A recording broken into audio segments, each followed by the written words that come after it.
Hello everyone and welcome back to our channel Shikshak Lakshya. आज की video में हम पढ़ेंगे नेशनल नॉलेज कमीशन या राष्ट्रीय ज्ञान आयोग 2005 से लेकर 2009 तक। ये हम पढ़ रहे हैं अपना subject contemporary India and education contemporary India and education. अभी इसमें हम यूनिट 3 पर हैं और ये यूनिट का आप समझ सकते हैं सेकेंड लास्ट ही टॉपिक है। इसके बाद हम पढ़ेंगे NCF 2005 और उसके बाद ये यूनिट खत्म हो जाएगी, फिर हम यूनिट 4 पर आएंगे। तो आइए हम पहले इस टॉपिक को स्टार्ट कर लेते हैं। तो राष्ट्रीय ज्ञान आयोग 2005, राष्ट्रीय ज्ञान आयोग का एक परिचय देख लेते हैं हम कैसे बनाए। तो ये आयोग बनाया गया था, हमारे उस टाइम पर प्रधानमंत्री थे डॉक्टर मनमोहन सिंह, उनके द्वारा। और कब बनाया गया था? ये बनाया गया था 13 जून 2005 को, हमारे प्रधानमंत्री डॉक्टर मनमोहन सिंह के द्वारा 13 जून 2005 को। अच्छा, ये क्या था? ये राष्ट्रीय ज्ञान आयोग इसलिए था, ये प्रधानमंत्री को सलाह देता विभिन्न मुद्दों पर, जैसे शिक्षा के मुद्दे पर, शोध संस्थानों के बारे में, उद्योगों के बारे में। आयोग की बात कर लेते हैं। तो आयोग के अध्यक्ष थे सैम पित्रोदा। यहाँ पर आपका कंफ्यूज नहीं होना है कि इसके जो अध्यक्ष थे ये मनमोहन सिंह नहीं थे, बल्कि इसके अध्यक्ष सैम पित्रोदा थे। उपाध्यक्ष थे PM भार्गव और कुल सदस्य 8 थे सैम पित्रोदा को लगाकर। अगर अध्यक्ष को ना गिने तो सदस्य 7 थे। यह एक थिंक टैंक था। थिंक टैंक क्या होता है? विशेषज्ञों का समूह। इसमें ये 7-8 लोग, सभी लोग विशेषज्ञ थे, जिसका गठन प्रधानमंत्री को विभिन्न मुद्दों की नीतियों पर सुझाव देना था। कौन कौन से मुद्दे की नीतियों पर सुझाव देना? जैसे शिक्षा, शोध संस्थान, उद्योग आदि। तो इन पर सुझाव देने के लिए बनाया गया था। ये एक सलाहकार निकाय था जो सलाह देता था प्रधानमंत्री को। इसका मुख्य उद्देश्य नागरिकों को ज्ञानवान बनाना, सिटीजन्स को ज्ञानवान बनाना था। उन्हें नॉलेज होनी चाहिए सिटीजन्स को अच्छी, और भारत को विश्व की ज्ञान प्रतिस्पर्धा, क्योंकि टेक्नोलॉजी के डेवलपमेंट के साथ साथ वो बहुत ज़्यादा नॉलेज बढ़ती जा रही थी, और उसका मुकाबला करने के लिए भारत को योग्य बनाना था कि भारत में भी ऐसी टेक्नोलॉजीज़ आएँ, विकसित हों, बने।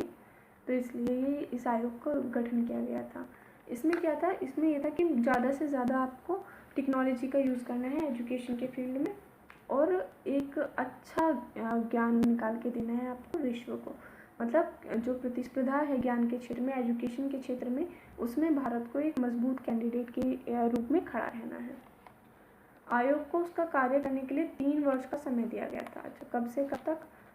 अक्टूबर 2005 से अक्टूबर 2008 तक का समय दिया गया था। लेकिन काम शुरू कब हुआ इस पर काम शुरू हुआ था अक्टूबर 2006 से अक्टूबर 2009 में ख़त्म हुआ। तब से ये आयोग अपना कार्य करता आ रहा था, मतलब जब पूरा हुआ कब से? 2009 में।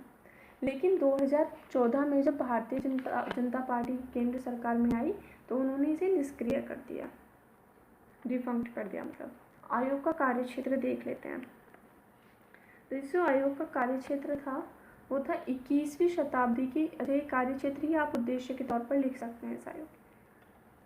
21वीं शताब्दी की ज्ञान की चुनौतियों का सामना करने के लिए भारत को तैयार करना, ठीक है, और विश्व में भारत की शिक्षा के क्षेत्र में हिस्सेदारी बढ़ाना। तो जो प्रतिस्पर्धा है, जो चुनौतियां हैं एजुकेशन की, उसके लिए विश्व के लेवल पर उसके लिए भारत को तैयार करना, और शिक्षा के क्षेत्र में भारत की हिस्सेदारी या भागीदारी को बढ़ाना। मतलब भारत में भी ज़्यादा से ज़्यादा ज्ञान जो है वो बनना चाहिए, क्रिएट होना चाहिए। विज्ञान और प्रौद्योगिकी प्रयोगशालाओं में ज्ञान के सृजन को बढ़ावा देना। ज्ञान का सृजन क्या होता है? Creation of knowledge. तो नॉलेज क्रिएट होनी चाहिए हमारी लैब्स में। विज्ञान और प्रौद्योगिकी की जो प्रयोगशालाएं हैं, मतलब लैब्स हैं, उनमें ज्ञान हमारा बनना चाहिए, और फिर हम उस ज्ञान को इम्प्लीमेंट करेंगे अपने यहाँ पर, और फिर विदेशों में उस ज्ञान को पहुँचाएंगे, जिससे क्या होगा? हमारी जो शिक्षा की स्थिति है वो बेहतर होगी। बौद्धिक संपदा अधिकारों के क्षेत्र में कार्यरत संस्थाओं के प्रबंध में सुधार लाना। बौद्धिक संपदा क्या होती है? तो आज के टाइम में हम ह्यूमंस को भी एक रिसोर्सेज के तौर पर देखा जाता है। हमें 2 प्रकार की रिसोर्सेज होती हैं। एक तो जो हमारा शारीरिक कार्य करने की क्षमता होती है वो, और दूसरा हमारा सोचने की क्षमता या हमारी बुद्धि। तो उसी की यहाँ पर बात की जा रही है बौद्धिक संपदा।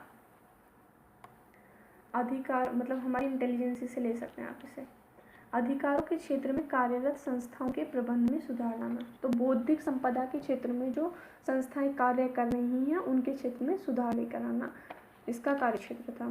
कृषि और उद्योग में ज्ञान के प्रयोग को बढ़ाना, यहाँ पे मिस हो गया, ज्ञान के प्रयोग को बढ़ाना। तो टेक्नोलॉजी यूज़ होनी चाहिए एजुकेशन, इसमें एग्रीकल्चर में भी और उद्योगों में भी। इससे क्या होगा कि उत्पादन बढ़ेगा, और उत्पादन बढ़ेगा तो हमारी जीडीपी भी बढ़ेगी। नागरिकों को एक प्रभावी, पारदर्शी और जवाबदेह सेवा प्रदाता के रूप में विकसित करना। पहले यहाँ तक की बात समझते हैं। सिर्फ नागरिकों को प्रभावी, पारदर्शी, जवाबदेह सेवा प्रदाता मतलब सर्विस प्रोवाइडर। तो सिटीजन्स जो हैं हमारे यहाँ के, उन लोगों को इतना एजुकेटेड करना कि वो एक बहुत अच्छे सर्विस प्रोवाइडर के रूप में विकसित हो जाएं।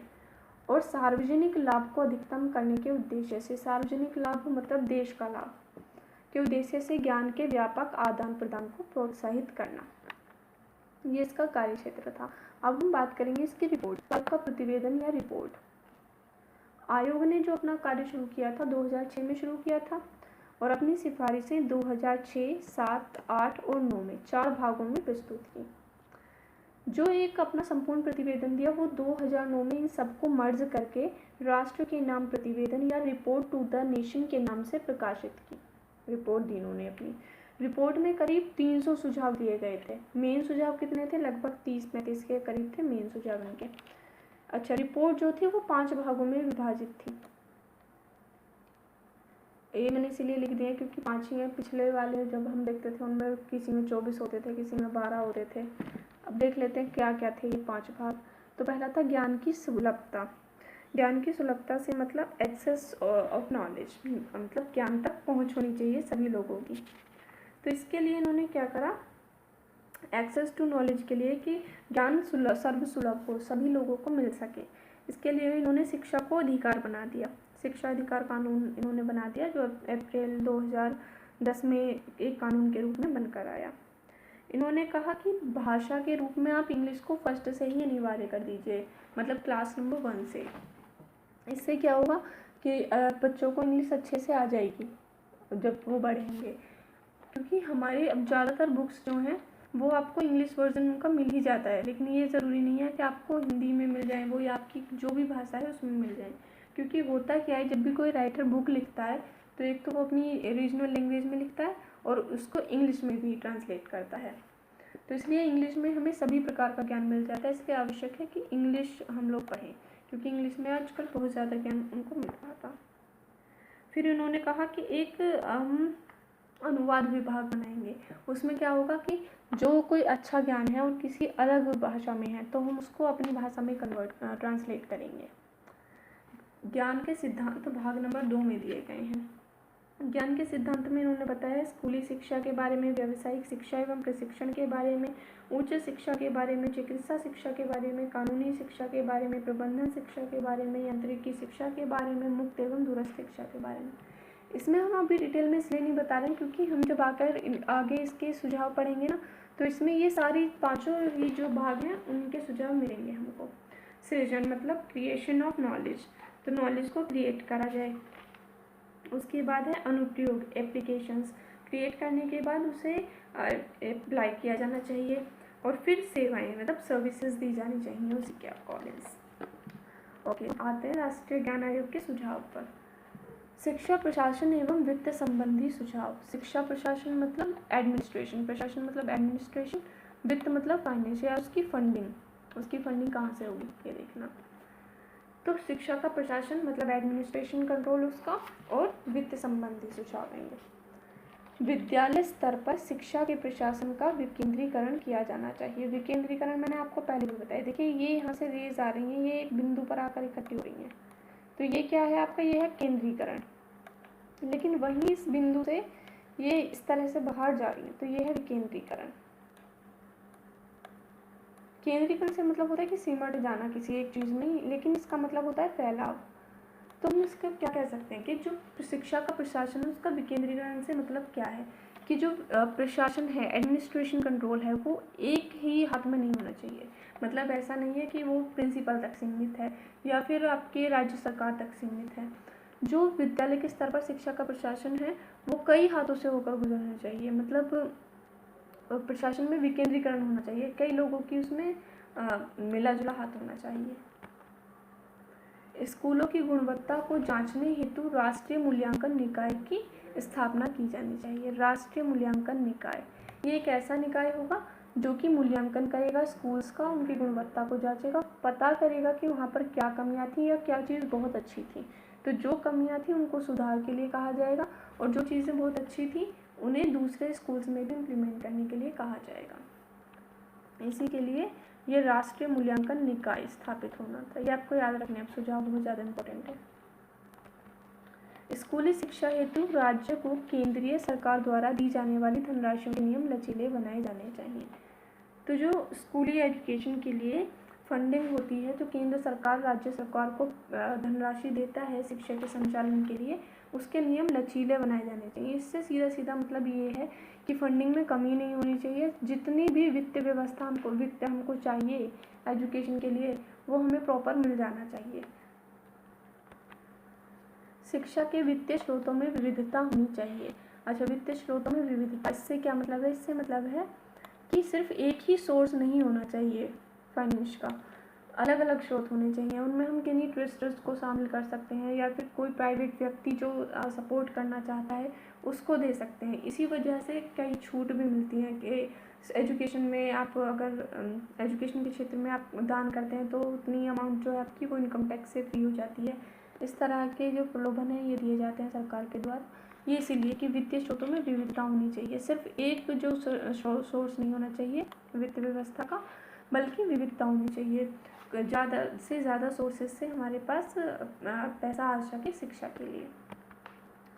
उच्च शिक्षा के लिए एक स्वतंत्र विनियामक प्राधिकरण का गठन किया जाना चाहिए। अच्छा, उच्च शिक्षा के लिए एक स्वतंत्र विनियामक प्राधिकरण, तो ये क्या है?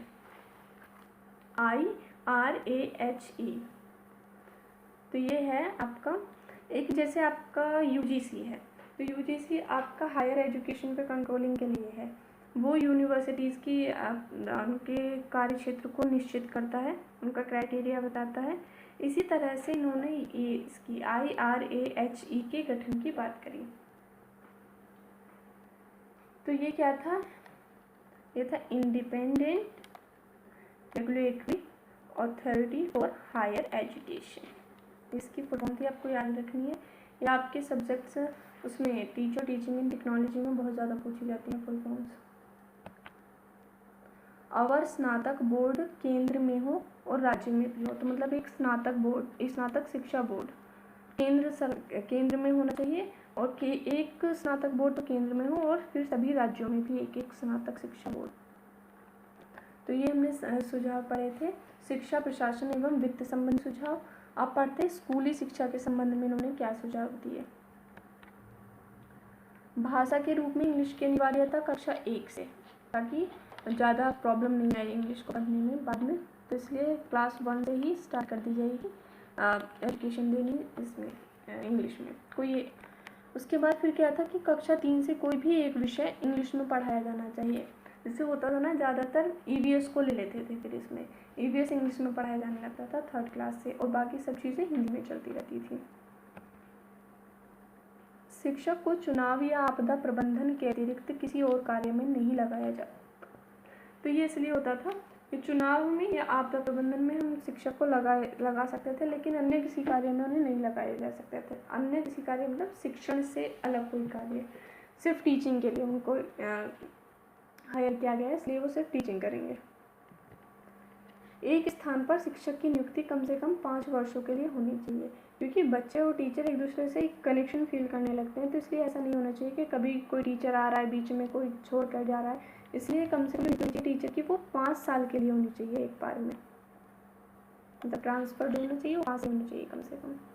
शिक्षा के संगठन संबंधी सुझाव, तो इसके संगठन मतलब ऑर्गेनाइजेशन। स्कूली शिक्षा के 2 वर्ग हों, प्रारंभिक तथा माध्यमिक। इससे पहले हम क्या क्या पढ़ रहे थे? Pre primary, primary, higher primary, फिर लोअर सेकेंडरी, हायर सेकेंडरी, इस तरह से। लेकिन उन्होंने कहा कि स्कूली शिक्षा के 2 ही वर्ग होंगे, एक तो प्रारंभिक और दूसरा माध्यमिक। उच्च शिक्षा के संगठन के बारे में इन्होंने क्या कहा कि उच्च शिक्षा के संबंध में पूर्व संगठन ही मान्य है। पूर्व संगठन क्या है? स्नातक, परास्नातक और शोध। व्यावसायिक शिक्षा पूरी तरह से मानव संसाधन और विकास मंत्रालय के अंतर्गत होनी चाहिए। तो जो व्यावसायिक शिक्षा मतलब वोकेशनल एजुकेशन है वो मानव संसाधन और विकास मंत्रालय के अंतर्गत आएगी, उसके अधीन होगी।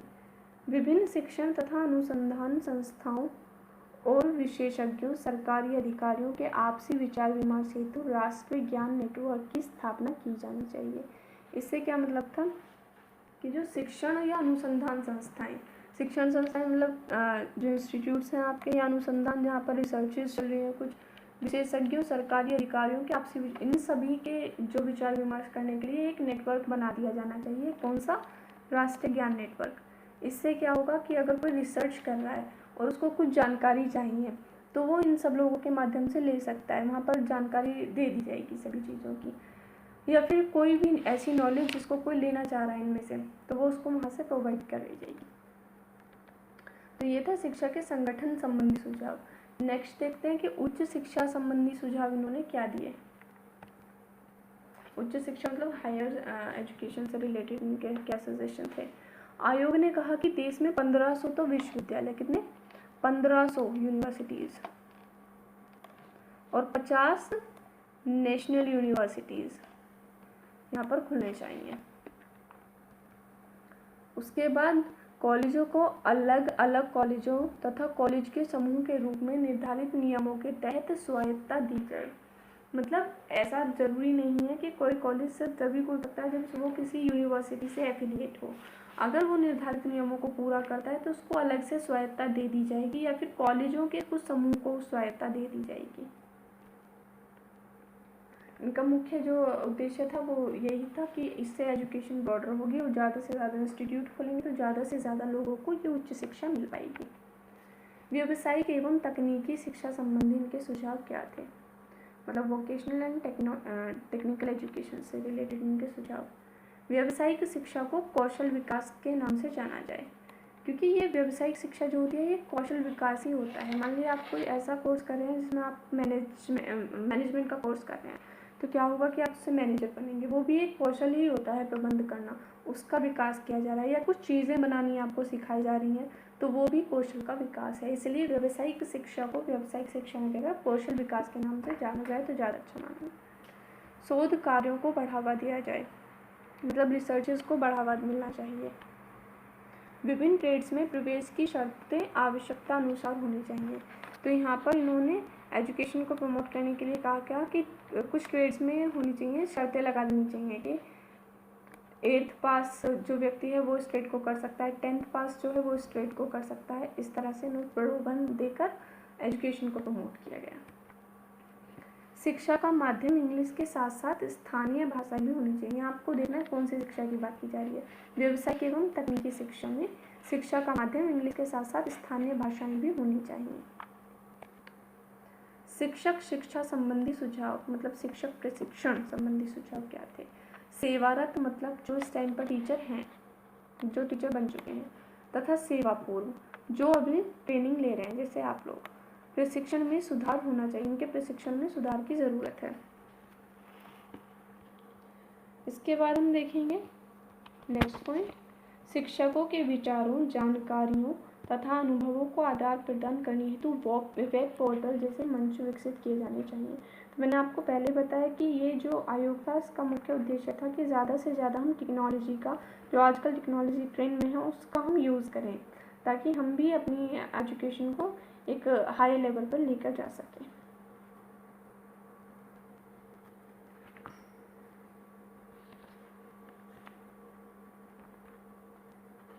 इसके अन्य सुझाव देखते हैं। आप क्या करना, आप ये एक ग्राफ बना लेना जिसमें आप सबसे पहले लिखेंगे इस तरह से व्यावसायिक एवं तकनीकी शिक्षा संबंधी सुझाव, या इससे पहले भी पढ़े हैं उच्च शिक्षा संबंधी सुझाव, स्कूली शिक्षा संबंधी सुझाव, संगठन संबंधी सुझाव और फिर अन्य सुझाव की आप हेडिंग डालिए। तो अन्य सुझाव हम पढ़ते हैं इसके। एक राष्ट्रीय पुस्तकालय मिशन तत्काल ही गठित किया जाए। राष्ट्रीय पुस्तकालय मिशन, तो ये क्या था? ये राष्ट्रीय पुस्तकालय मिशन तत्काल गठित किया जाना चाहिए, इन्होंने कहा। इससे क्या होना था कि एक पुस्तकालय इस तरह का होना चाहिए जहाँ पर स्टूडेंट्स जो हैं